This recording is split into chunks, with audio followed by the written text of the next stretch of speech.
Hello there, I'm Steve from Mac84, and today we're going to be looking at this scanner from CZUR. This is an ET24 Pro model, and I'm quite excited to take a look at it.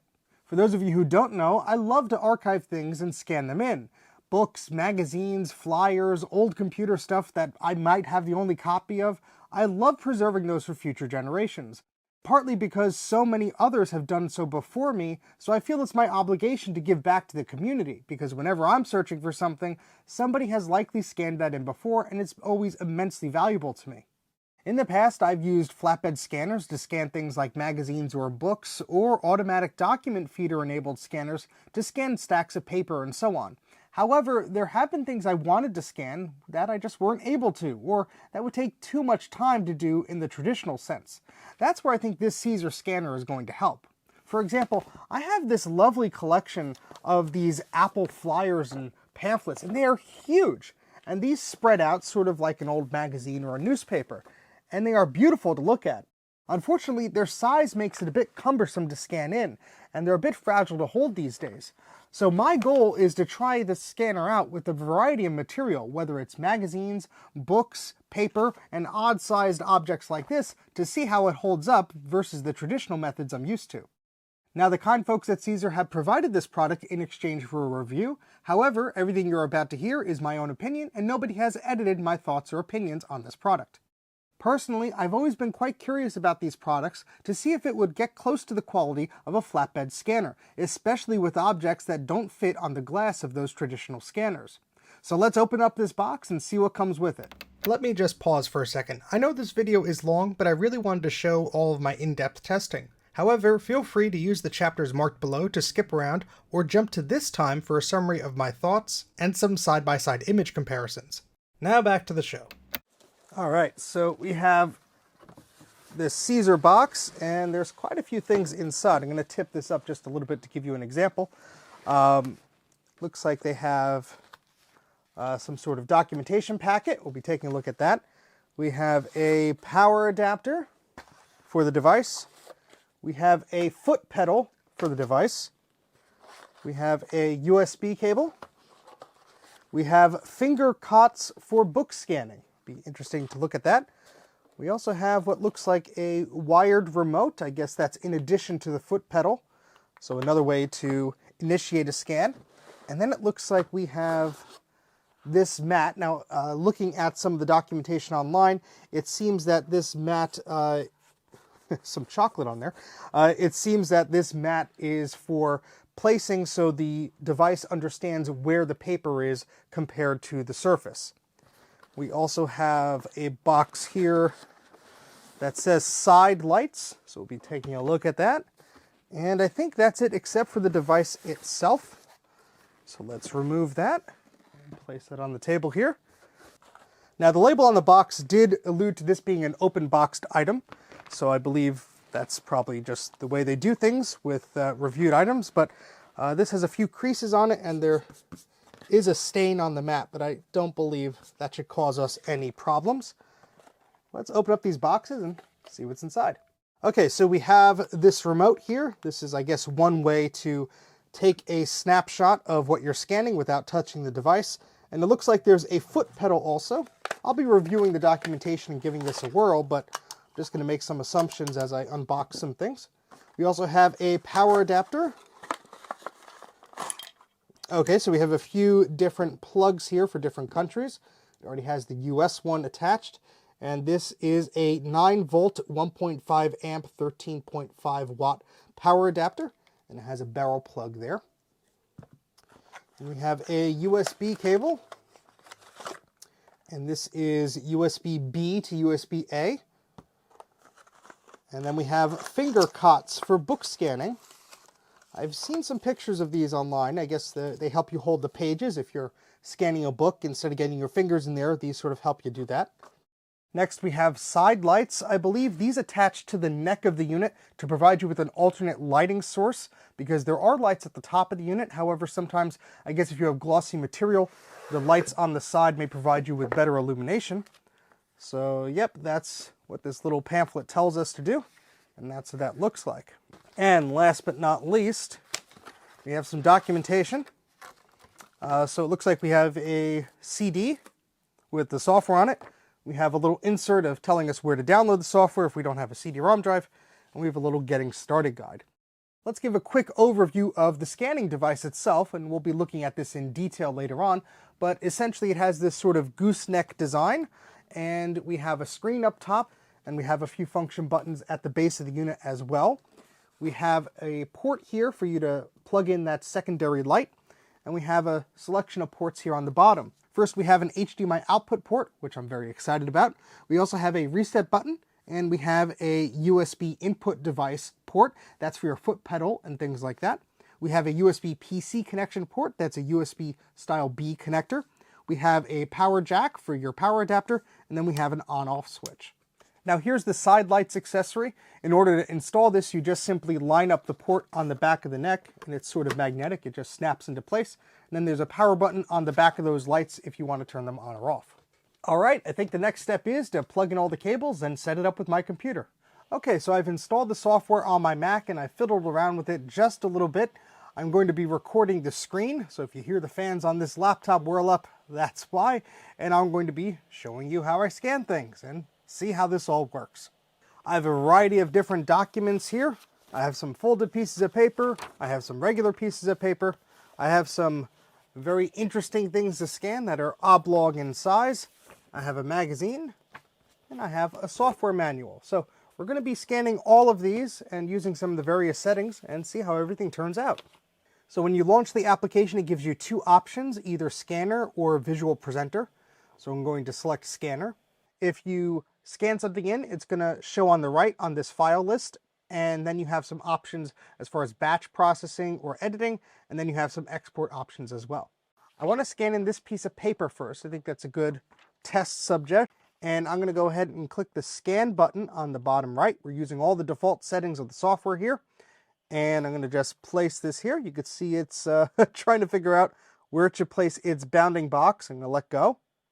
And I have this set to grayscale now, but you could also set it to color or auto enhance to make a color image brighter and enhance black and white contrast. I'm just going to set it to grayscale for this particular image. You want to make sure your hands or elbows are not in frame. And I'm just going to click on scan. And there we go. It took an image of that. Let's open that up. I think if you double click on the left-hand side, it should open that up. There it goes. And let's get info on this. Let's see the details of this. Okay, it's saved as a JPEG, 853 kilobytes, not really a beefy image there. The image resolution there is 320, and the image size is 3236 by 2515. Let's see how the quality is here. Let's do a little zoom. Oh, that's terrible. What's going on here? That can't be right. Let me open that up again. Maybe it didn't finish saving or something. No, that is awful. That's very compressed. You can hardly read the darn thing. All right, hold on. Let's do this again. There, that's better. No idea what it was doing before. Okay, this image is 1.1 megabytes in size. Same resolution there. But yeah, you could actually read it. Okay, so we're off to a bit rocky start, but that's okay. You could zoom in pretty well here. I think the text is very readable. I am noticing some compression artifacts around the text, which is unfortunate. On a flatbed scanner, I would normally use like the TIFF file format. It seemed it saved this in JPEG automatically. I wonder if there's a way we could change that. Let's see what settings we could find. Yeah, let's open this. Okay, we have frequency, resolution. I guess that's the highest. Yes, okay, so the default is the highest, that's fine. DPI, we have 96, 320, and 350. Not sure what the difference is between 320 and 350, but let's select 350. Let's take another scan, and let's compare.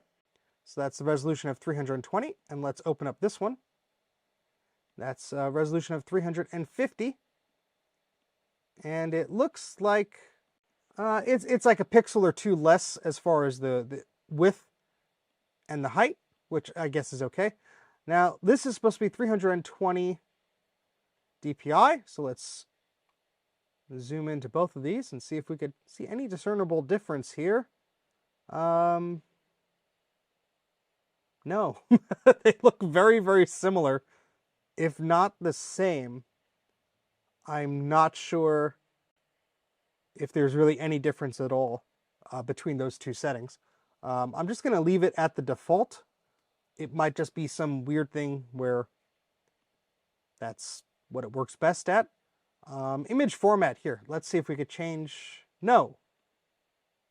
Okay, well, it gives us image format as JPEG. Unfortunately, there doesn't seem to be any way to change that. We can change the image quality to best. Let's take another, again, not touching the image, doing the same exact as we did before, grayscale and flat. And let's see if the quality is a bit better this time. So let's compare number 2. So we have a 1.6 megabyte image as the large file and a 1.1 as the medium file. Let's zoom in, see if some of that text compression went away. Doesn't look like it. It looks like it's still there. Now I know I'm peeping pixels here, and normal people would probably not do this, but I'm a bit of a perfectionist when it comes to scanning because my philosophy is I don't want to do this twice. So while the text is very readable and clear, there is some compression there, and that's kind of disappointing because I would not want to use JPEG as my core image format when I'm scanning. I would prefer to have a TIFF file or, if needed, a PDF file, and then export that to whatever I want later on. It's interesting that this is advertised as being able to save as TIFF and PDF and Word and so on, but the core image that it's taking is a JPEG, which is already compressed. I fail to see the reason why you would export a JPEG as a TIFF. It's not like you're magically uncompressing the image or anything like that. If anything, you're producing an image that's a larger file size with the exact same compression that you had as a JPEG file. So that is kind of disappointing. I was not expecting this to only have JPEG capture capabilities.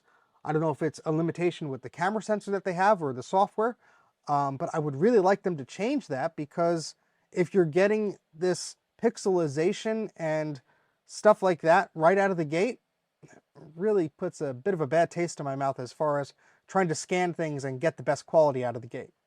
Now, unfortunately, it looks like JPEG is what we're going to be stuck with, so set your expectations there. Let's try another document here. This is another piece of paper, but it is folded. So let's unfold this here. Try and flatten it out a little bit. And let's see it auto-detect its size and everything. And let's hit scan. And let's open that up.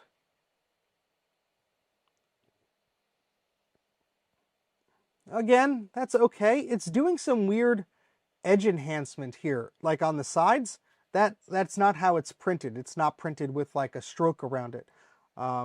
This must just be the way it's taking and processing photos. I wonder if we do this manually. Yeah, see, it has the option here. It says processing method. Let's select no processing and let's just take a photo. I guess it's not going to let us crop it. Yeah, looks like it's not cropping it. It still has that. You could especially see it around the Apple logo. That is simply not the case with the original document. It's doing something to these images. I mean, realistically speaking, for documents like this, I would just use a flatbed scanner or my scanner with the automatic document feeder. I wouldn't necessarily use a product like this. However, it's supposed to be able to do stuff like that, so I wanted to test that functionality. Let's switch to something different. This is a copy of Mac Addict magazine from February 2002. And from the previous test that we were doing, we were using the lights that were default on the top of this unit. The lights come down. But it looks like, since this has a bit of a glossy surface, we have to turn those off. And to still get some lighting here, we're going to use these side lights here. So I'm going to tap that button there. Those lights are coming on. Image doesn't look too bad. We do have a bit of a glare on the bottom. Let's see if that goes away. Let's just try and center this. And let's just leave it at color. Leave it as flat. Let's see if it detects the lines. It does. Let's take an image.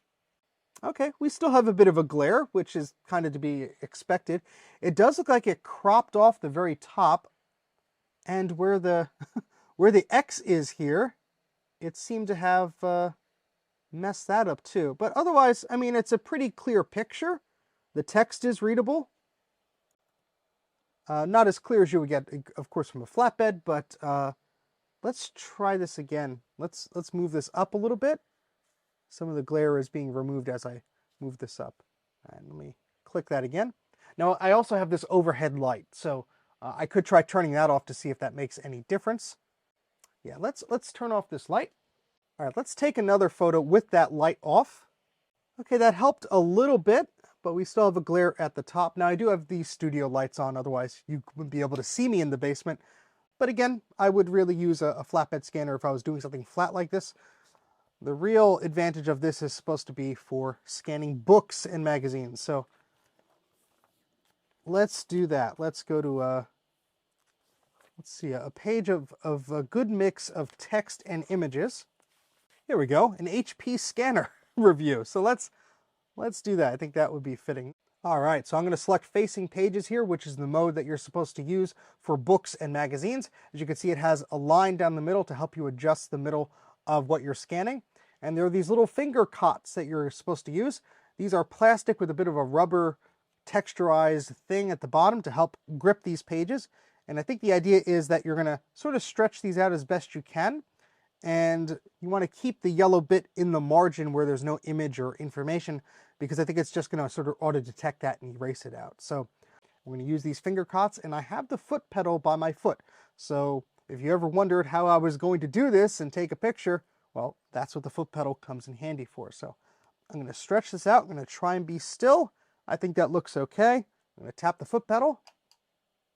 Oh, we saw the lasers come on. That was the first time I think I saw the lasers come on here. That's supposed to help orient everything and adjust things. So let's see how that picture comes out. Oh, it split it into 2 pages. Okay. So the first page here. Let's zoom in here. All right, the text is very readable. Again, we have this effect around all the images, like a black stroke. It's actually quite distracting in some areas. I don't know if it's some edge enhancement thing or what it's doing, but that's certainly not in the original image. And that is something, if I wanted to do afterwards, sure, I give me the option to, but I don't like that it bakes that in. That's kind of annoying. It's also not picking up the colors precisely. So for example, at the bottom of this magazine, it says Mac Addict, and there are 2 blue lines. It just thinks that's black. Let's move on to the other image, see if it did a better job of that. Now this was very curved. I'm actually quite impressed with how it made that curve sort of straightened out, because the inside of the page was curved. But I guess their software is pretty good at that, and the lasers that they are doing to help guide that. I mean, overall, this is very readable.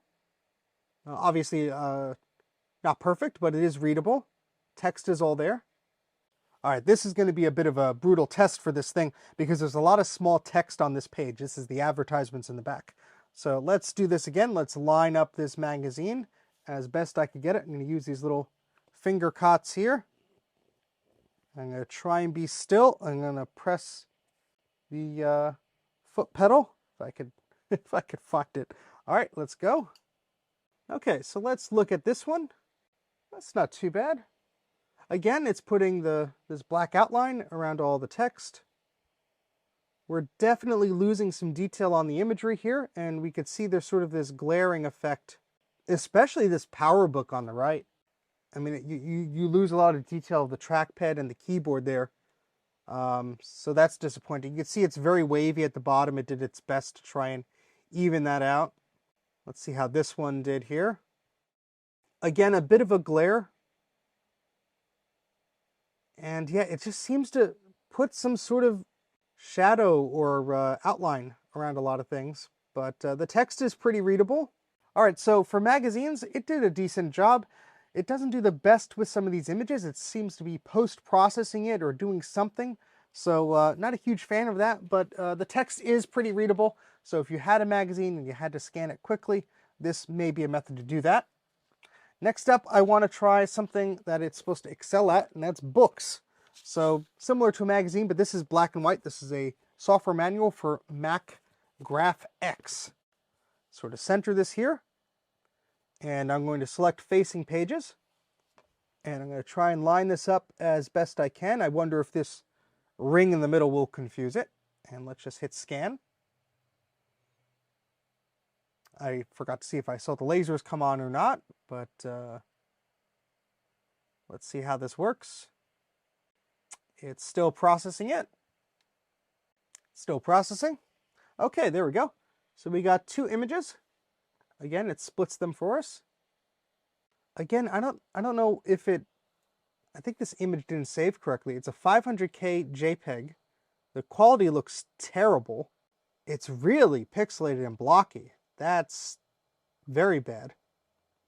Let's look at the other page. It was doing this before. Yeah, that's terrible.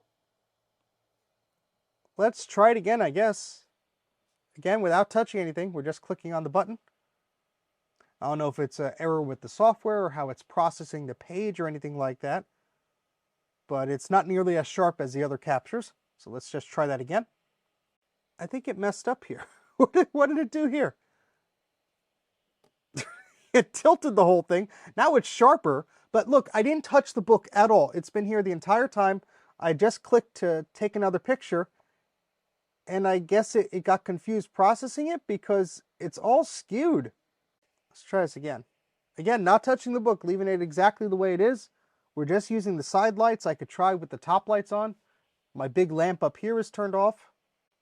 It's still screwed up again.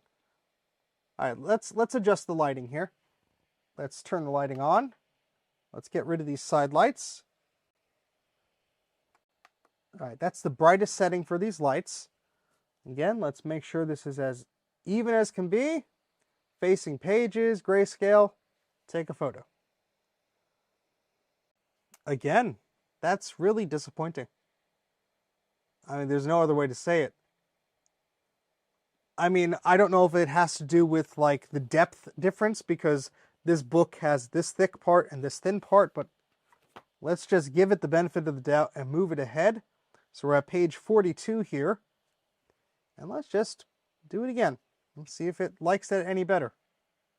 Okay, that time it seemed to have worked better. We have a readable page here.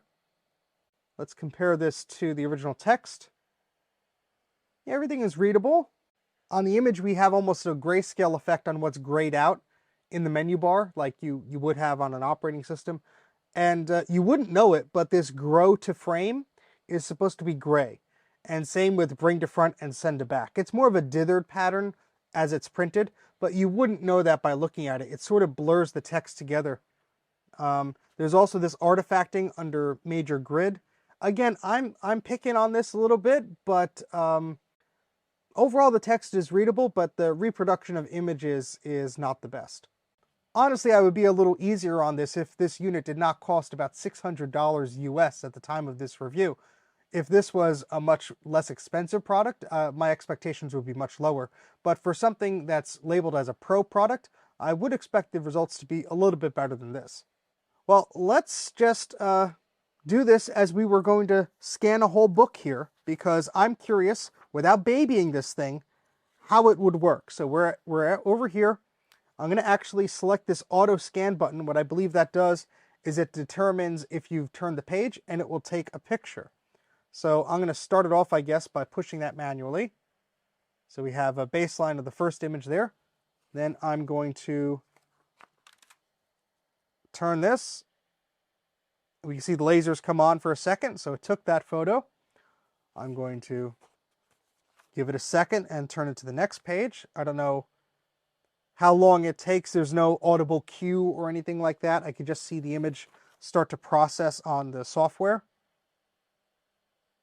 But I don't want to be too hasty and get my fingernails or anything in the photo.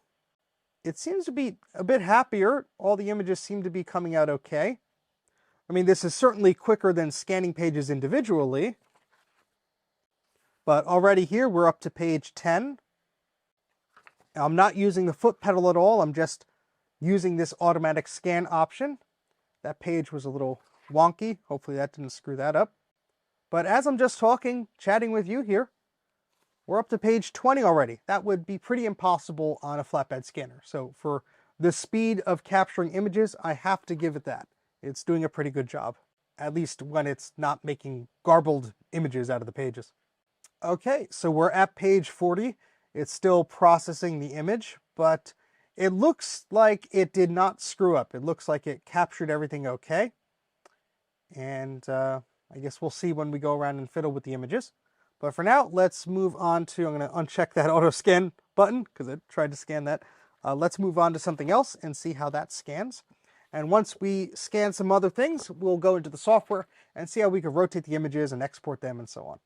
All right, so this is going to be a challenge. This is sort of why I wanted to try this out, because this is the type of thing I could not normally scan on my flatbed scanner. I mean, look at the beautiful spread of this. This is just great. But essentially, this is a bit too awkward to scan. I'm very curious if this will actually get the entire thing in frame. To my surprise, it looks like it just fits. That's great. So what could we do here? So this is flat, but I wonder if it's going to process out the bend here. I guess there's only one way to find out.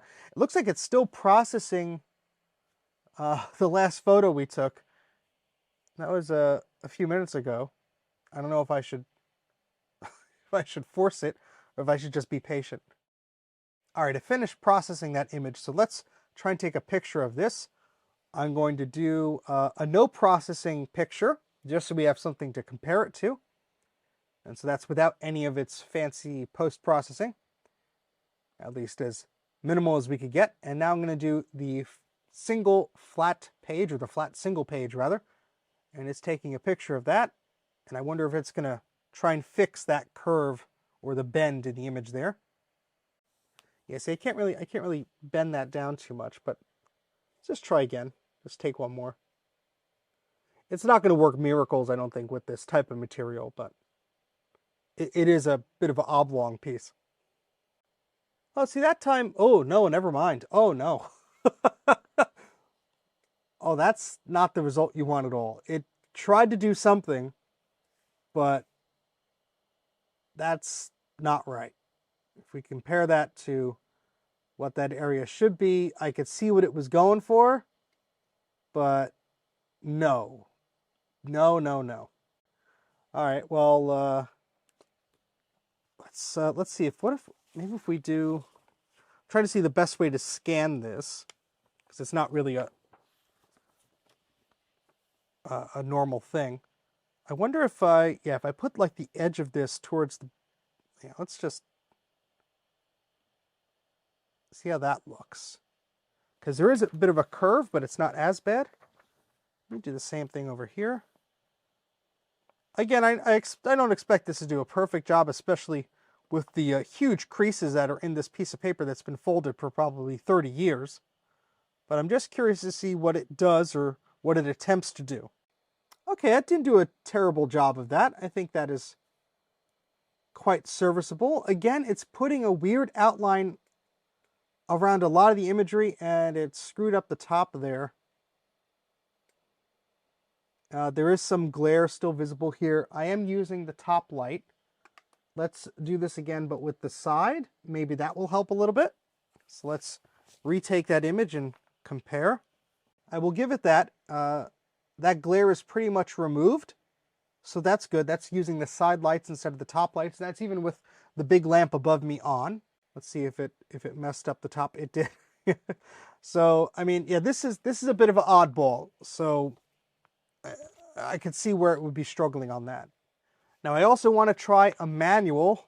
This is one that is bound, unlike the other one, which had a spiral bound. So let's just see how this works with a manual like this. So I'll just do a few pages here, just see how they turn out. And I'm really trying to stretch this as flat as I can to make sure that it has the best chance of getting a pretty good image. So far it hasn't screwed up like it was with the other book, so that's good. It seems to be getting my hands and arms and things at the time. I don't know why. I thought it would crop some of this stuff out, but I might be just doing this a bit too quick for it. I think we've had enough of that, so let's see how these images turned out. It's almost giving me like a cartoony effect. As you can see, the hairs on my hand are like cartoony. You don't have like subtle shades.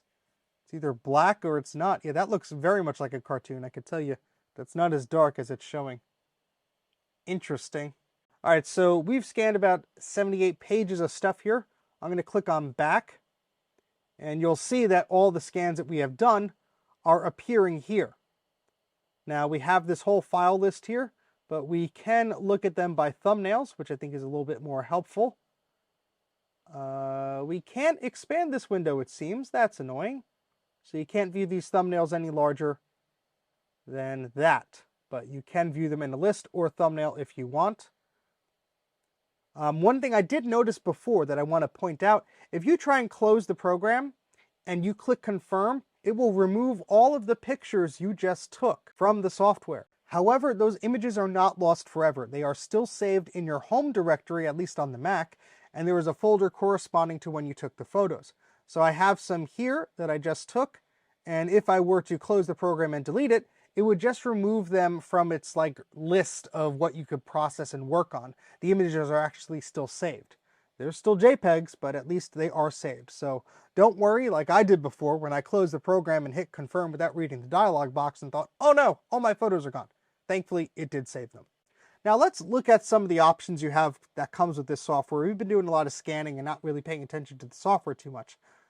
So let's select, I think we did this a few times. Let's select this one. I think that looks pretty good. So we have some options here as far as colors and rotating and quality. Oh, it looks like I have to check the check mark before I adjust things. Okay, so I could do like post-processing of contrast, sharpness. We have crop overlapping edges and batches. Yeah, this is all batch mode stuff, but crop, standardize, rename. Set file size, print. What's set file size? Okay, interesting. So if I want to compress things, handwritten erase. Well, let's look at export here. So we have Word. Not sure how that would be too helpful. It would probably just turn these into a bit of a mess. All right, so let's export a searchable PDF. What that will do is it will take the text in this image and do a character recognition on it, or sometimes called OCR. So we're going to export this. I want best quality.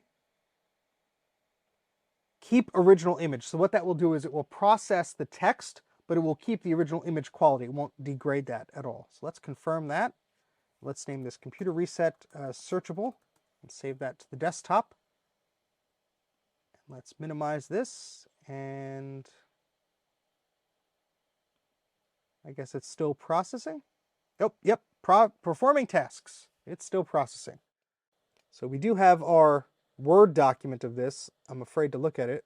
I mean, this is just Apple's preview. It's not really a Word doc, but oh, it's split into tables and stuff. Oh, wait. Oh, I have the wrong one selected. All right, I have to go back. So you have to be careful with this software. If you check that box, that's what you're selecting and performing on. No matter what is displayed on the main viewer, that's not what you're working on. So let me select and deselect all. Select this. Let's do this again. And now let's export that searchable PDF. Keep original, best, confirm. Okay, and let that process. Just for comparison's sake, let's export a regular PDF. We're going to keep that default. Okay. And let's do a TIFF file. This should be interesting. No compression and text. I don't know why you would want to particularly do this, but let's test it out. Let's take a look at the TIFF file, which is a massive 24 megabytes. I don't think the quality is magically better here. No, we still have those compression artifacts. Let's see if we could open up just the regular PDF and compare that to. I mean, the PDF looks softer than the TIFF, I guess. But I don't know what to make of that, really. And I don't think there was a JPEG export option, was there? The raw JPEG image that it captures, you can't export that as a JPEG? That's a bit strange. All right, so now I have to find this computer reset image. There it is. So this is the original from the scanner. This is the JPEG from the scanner. Let's compare this to the TIFF file. I'm just very curious here. Okay, so I know YouTube is going to compress things and stuff like that, but let me give you an understanding of what I see. So on the left side, we have the JPEG, and on the right side, we have the TIFF file, and they look the same. Let's zoom into some text. Looks pretty much the same. I mean, those look pretty much identical to me. So, but let's look at the searchable aspect of the PDF. So let's search for a word in here. We have Epson, so let's search for Epson. There we go, it found it. It's pretty cool. Search for IBM. There's a few mentions of IBM in here, so this seems to be working. Let's open the text version. Let's see how that looks. Interesting. Yeah, it doesn't really know what to do with this because it's a price list, so the format is all, ugh. Yeah, I mean, it did the best it could. But really, who's going to export a scanned-in document as text? You'd probably do it as a PDF that's searchable, so you have the best of both worlds, the image and the selectable text. And if we tried to select this text, let's see. Yeah, it's going to be a bit all over the place. Yeah, so you could copy and paste fine. Again, the organization of this is a little bit weird. Garland Thez instead of Texas, so that's an error, but okay. Let's try this with another document. I'm curious to see what the text version of this looks like because it's a pretty simple file. Okay, well, it added these numbers in a way that doesn't really conform with the list here. Where did it get this 793 from? Is that's the bottom. It just put it up top. Okay, and I guess there's a part number down there. Yeah, so it just put stuff wherever it wants. Like power cord is at the bottom, but it's the third item on the list. I don't understand. But again, you would likely export a PDF with the text, not just as a text file. I'm worried to see how the Word file is. Oh, that's not too bad.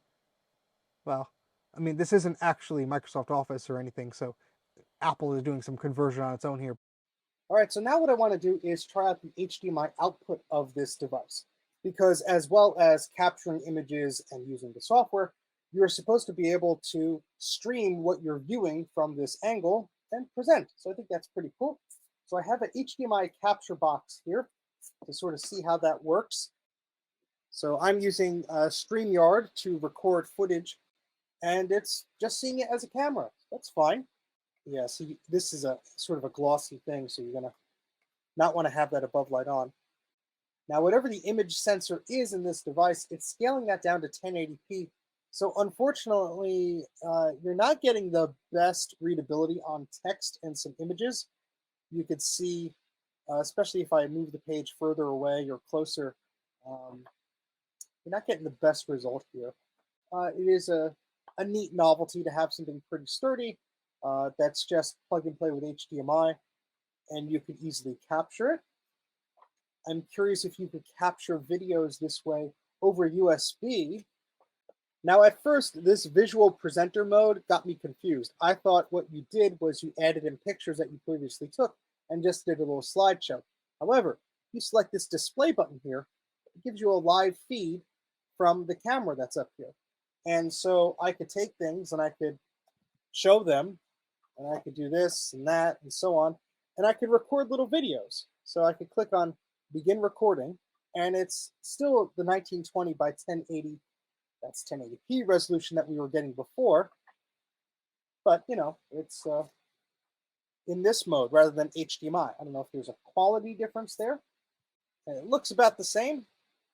It's still doing some of that post-processing. I don't know if it's better or worse, but it also looks like we have, I could do a little laser pointer here. I could zoom out.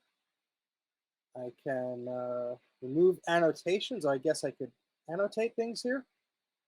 So I could draw a line. I could do a circle. I could change the color, and I could remove them away. I am glad it had this recording feature because I thought if it has HDMI out, why couldn't it just do that over USB? So it's nice. I mean, after all, it is a camera, so it should act like that. So what do I think about this thing? Well, it's certainly an interesting product, and it was something I had wanted to try out for a long time. The concept of it is great. being able to scan things or capture things without having to use a flatbed scanner that needs warm-up time, selection, and a lot of manual post-processing to get a good result. However, for the price of this thing, which is about $550 to $600 for this ET24 Pro model, I was expecting a bit more. So what are the pros and cons of a device like this? Well, a pro is that it scans books pretty quickly. I was able to open this up and scan 40 pages or so in a matter of minutes. If I were to do the same thing on my flatbed scanner, that would have taken a much longer period of time. Also, that would have probably required a lot more post-processing to get things cropped and aligned just right. It did have some hiccups early on, identifying the pages and sort of straightening things out, but for a black and white manual like this, it did a pretty good job. As far as magazines go, unfortunately the color reproduction and the weird stuff it sort of does with images as far as adding an outline or doing some enhancement doesn't really sit well with me. Again, I'm sort of a perfectionist with a lot of this scanning and archiving stuff, so if the result is not 100%, I probably would just use a different method even if it took up more time. I do like the HDMI out and the ability to record video via USB. I think those features are very handy. Setting up the product was pretty straightforward, and I do like that it supports Macs, Windows, and Linux systems. It's always nice to see extra support. The software overall was pretty bug-free. I only had one instance where the thing froze up on me. However, it didn't erase anything that I was working on. I would like to see some improvements in the software and maybe the firmware of the device, but that is something that maybe we could look forward to. The software does make it pretty easy to select an image, look at the result, and go back and tweak things and crop stuff without needing an extra piece of software like Photoshop or anything else. I did like the ease of use of setting this thing up. It wasn't too complicated, and I do like the options of having the side lights and the top lights. It's always nice to be able to fiddle with things to get a better image result. The foot pedal was a very good addition, especially when you're using these little cots to try and spread the pages on a book or a magazine. Without that, I think I really would have struggled to capture those images. The device seems to be well made, the buttons are easily labeled, and it's simple to operate. While using this device, I've ran across a few things that I would love to see improvements on. Again, I think it would be great to have an option other than JPEG as the core image format. You could start with something as a TIFF and always export it to a JPEG or a PDF or something else. But starting with JPEG gives you some compression artifacts built in that you just simply can't get rid of. Second, the camera seems to do some post-processing and edge enhancement that I can't seem to turn off. This isn't so noticeable on text, however, it's very noticeable on images or colorful stuff on a book or a magazine. It just adds an outline to it, and it almost adds sort of like a cartoony effect. Besides this odd cartoony filter that you can't turn off, there's also some weird built-in AI or some post-processing going on. From what I gather, the software does some post-processing to the image no matter what processing method you select during scanning. If the scanning software thinks that a corner on a page is bent or that something is cropped or missing from the image, it will try and fill that in on its own. Let's take a look at this example on the cover of this manual. It just decided to add some paint into the corner, and it's pretty obvious that that shouldn't be there. Again, there is seemingly no way to turn off this functionality, and it can be quite annoying and risks producing undesirable results. I reached out to CZUR with these examples and asked why this edge enhancement was going on and if I could turn it off. The only advice they gave me was to adjust the color mode or adjust some filters for the image after the scan had been taken. Sadly, neither of these options solve the problem, but they also admit that their scanner is mostly used to scan black and white and paper books and documents, and that for color pictures, it is weaker than a traditional scanner, costing tens of thousands of dollars? What currency are they referring to?